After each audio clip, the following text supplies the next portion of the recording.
Depuis l'arrivée dans cette camionnette hier près de Toulouse du fragment de Boeing retrouvé à La Réunion, l'énigme du MH370 est entre les mains de la justice française.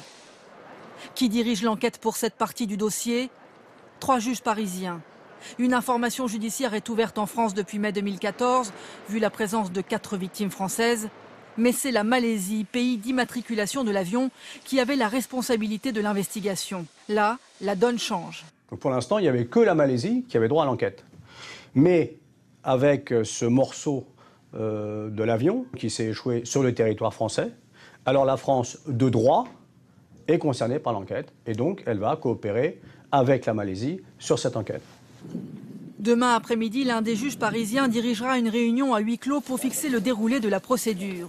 Autour de la table, gendarmes, experts français et le patron de l'aviation civile malaisienne. Quelles pièces vont être analysées? Pour l'instant, seules 2 ont été placées sous scellé. Ce morceau d'aile tout d'abord. Début des analyses, mercredi, dans ce laboratoire spécialisé près de Toulouse, en présence d'experts malaisiens et de techniciens de Boeing.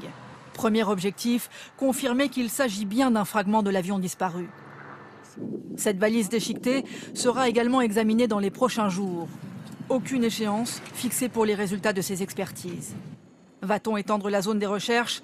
Après 16 mois d'investigations infructueuses, la Malaisie envisage de développer les recherches au large de l'île de la Réunion. Et elle demande aux autorités de la région de l'océan Indien la plus grande vigilance, pour ne pas laisser passer une quelconque chance de trouver d'autres débris.